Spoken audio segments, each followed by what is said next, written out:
صلح حدیبیہ کی کہانی عمر بن خطاب کی زبان۔ میں عمر بن خطاب ہوں۔ میں حدیبیہ کے میدان میں موجود تھا۔ میں نے اپنی آنکھوں سے دیکھا نبی کریم ایک درخت کے نیچے بیعت لے رہے تھے اور آسمان سے اللہ کی رضا نازل ہو رہی تھی۔ میں نے سہیل بن عمر کو آتے دیکھا۔ شرائط سخت تھیں، دل ٹوٹ رہا تھا، مگر رسول اللہ پور سکون تھے۔ میں نے نبی کریم صلی اللہ علیہ وسلم سے عرض کی، یا رسول اللہ، کیا ہم حق پر نہیں؟ آپ نے فرمایا، میں اللہ کا رسول ہوں، وہ مجھے ضائع نہیں کرے گا۔ میں نے ابو جندل کو زنجیروں میں دیکھا، اس کی چیخیں آج تک میرے کانوں میں ہیں۔ اس دن ہمیں صبر سکھایا گیا اور ہم نے جان لیا کہ یہی صلح کل کی سب سے بڑی فتح بنے گی۔ اس جنگ کی پوری کہانی دیدرشنی آپ کو تفصیل سے سنائے گا۔ ناظرین، یہ وہ وقت تھا جب قریش نے ایک کے بعد ایک نمائندے بھیجنے شروع کیے تاکہ مسلمانوں کے حوصلے توڑ دیے جائیں، لیکن ہر نیا آنے والا ایک نئی حقیقت دے کر واپس لوٹتا تھا۔ جب قریش کا پہلا نمائندہ آیا تو اس نے دیکھا کہ صحابہ کرام قربانی کے جانوروں کے گرد کھڑے ہیں، انہوں کے گلوں میں کلادے ہیں اور فضا میں لبیک کی صدائیں گونج رہی ہیں، تو وہ حیرت سے بولا، یہ لوگ واقعی بیت اللہ کے زائر معلوم ہوتے ہیں، انہیں روکنا مناسب نہیں لگتا۔ وہ یہ منظر دیکھ کر پلٹا اور قریش سے کہا، میں نے ایسے لوگ دیکھے ہیں جو لڑنے نہیں، عبادت کرنے آئے ہیں۔ پھر قریش نے عروہ بن مسعود ثقفی کو بھیجا جو عرب کا چالاک اور سمجھدار نمائندہ تھا۔ عروہ بن مسعود نے رسول اکرم صلی اللہ علیہ وسلم سے کہا، اے محمد، کیا آپ نے کبھی کسی عرب کو دیکھا ہے کہ وہ اپنی ہی قوم کے خلاف کھڑا ہو جائے؟ اور اگر جنگ ہوئی تو یہ لوگ آپ کو چھوڑ کر بھاگ جائیں گے۔ حضرت ابو بکر صدیق غیرت سے بولے، لات کی شرمگاہ چوس، کیا ہم رسول اللہ اطہار کو چھوڑ کر بھاگ جائیں گے؟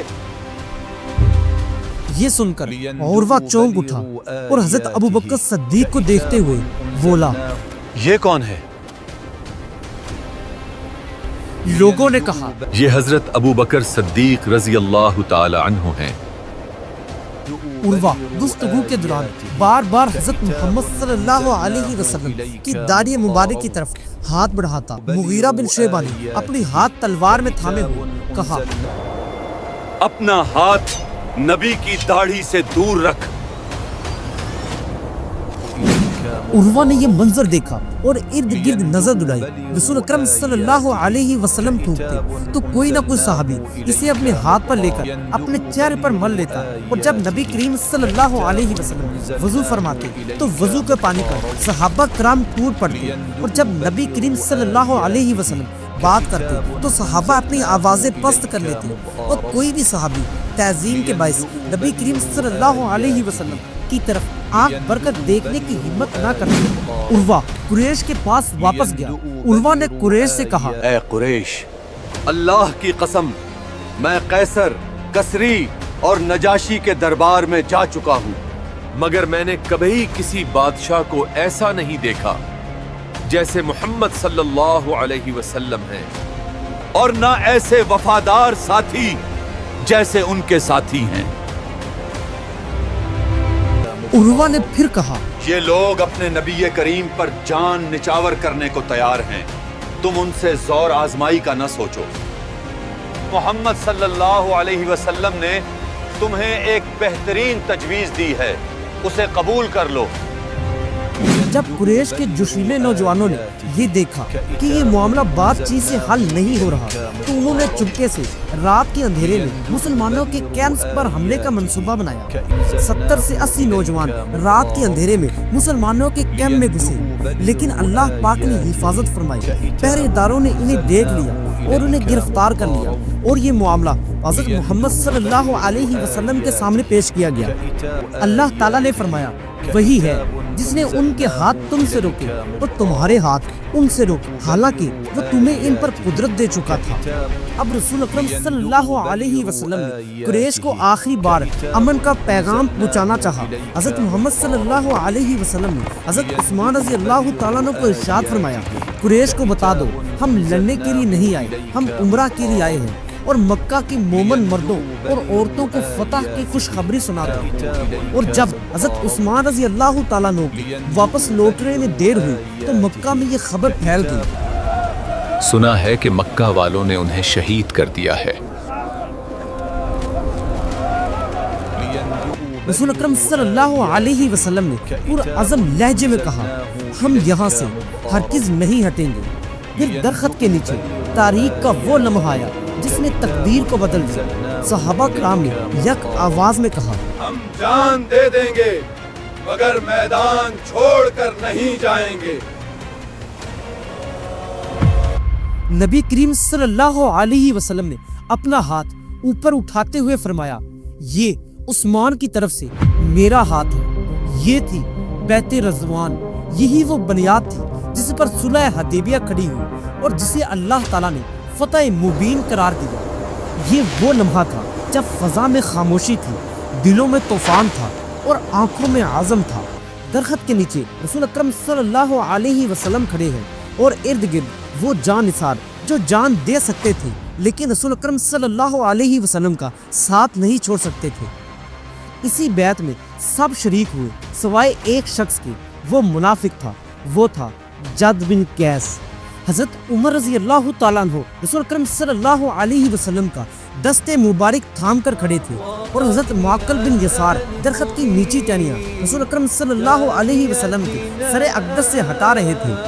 تو رسول اکرم صلی اللہ علیہ وسلم نے فرمایا، آؤ اللہ کے نام پر بیعت کرو۔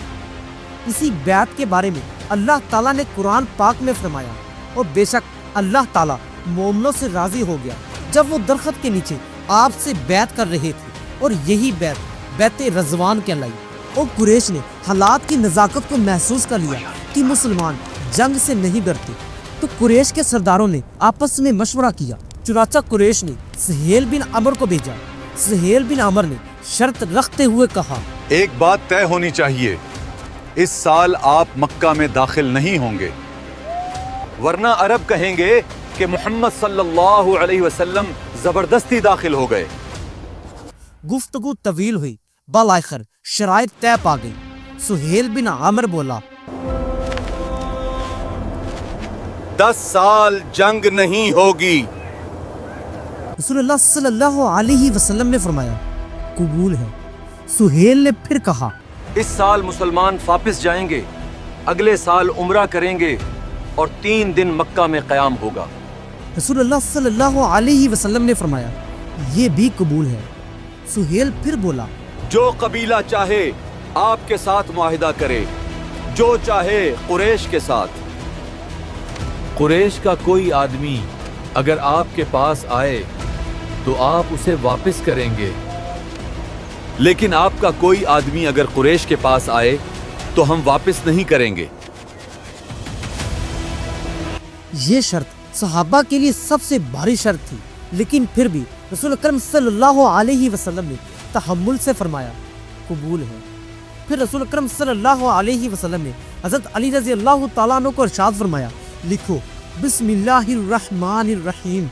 مگر سہیل فوراً بولا، ہم رحمان کو نہیں جانتے، بس یہ لکھو بسمک اللہم۔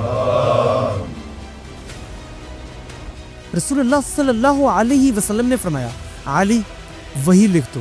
پھر حضرت علی رضی اللہ تعالیٰ عنہ نے لکھتے ہوئے کہا، یہ معاہدہ محمد رسول اللہ صلی اللہ علیہ وسلم اور قریش کے درمیان ہے۔ سہیل پھر اعتراض کرتے ہوئے بولا، اگر ہم آپ کو رسول مانتے تو جھگڑا ہی کیوں ہوتا؟ محمد بن عبداللہ لکھو۔ حضرت علی نے دل گرفتہ ہو کر کہا، یا رسول اللہ صلی اللہ علیہ وسلم، میں رسول اللہ کا لفظ نہیں مٹا سکتا۔ رسول اکرم صلی اللہ علیہ وسلم نے نرمی سے فرمایا، علی مجھے بتاؤ کہاں لکھا ہے۔ پھر حضرت محمد صلی اللہ علیہ وسلم نے وہ لفظ اپنے دستے مبارک سے مٹا دی۔ ابھی تحریر مکمل بھی نہیں ہوئی تھی کہ ایک شخص چیختا ہوا، گھسیٹتا ہوا اور بیڑیوں میں بندھا ہوا آیا۔ وہ تھا ابو جندل۔ ابو جندل نے چیختے ہوئے کہا، کیا مجھے مشرکوں کے حوالے کر دیا جائے گا؟ کیا میں دین کی وجہ سے پھر ستایا جاؤں گا؟ سہیل نے سختی سے کہا، یہ پہلا آدمی ہے جسے واپس کیا جائے گا۔ رسول اکرم صلی اللہ علیہ وسلم نے نرم لہجے میں فرمایا، صبر کرو ابو جندل، اللہ تعالیٰ تمہارے لیے کوئی راستہ نکالے گا، ہم عہد کو نہیں توڑ سکتے۔ حضرت عمر نے ابو جندل کے ساتھ چلتے ہوئے کہا، صبر کرو ابو جندل، یہ مشرک ہیں، ان کا خون کتے کے خون جیسا ہے۔ نبی صلی اللہ علیہ وسلم نے خاموشی سے قربانی کی، سر منڈوایا، اور یہ دیکھ کر صحابہ ٹوٹ پڑے، آنسو بہے، قربانیاں ہوئی اور دل ہلکے ہوئے۔ ظاہراً یہ صلح تھی، مگر حقیقت میں یہ فتح مبین تھی، کیونکہ مسلمانوں اور کفار کے درمیان یہ معاہدہ ہوا تھا کہ 10 سال تک نہ مسلمان کفار پر حملہ کریں گے اور نہ ہی کفار والے مسلمانوں پر حملہ کریں گے۔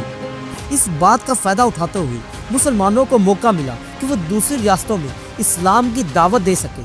اس طرح اس موقع کا فائدہ اٹھاتے ہوئے مسلمانوں نے دوسری ریاستیں جیسے کہ رومن اور پرشین امپائر کی طرف رخ کیا، اور اس طرح آگے شروع ہونے والی تھی ایک بہت بڑی جنگ، وہ تھی جنگ خیبر۔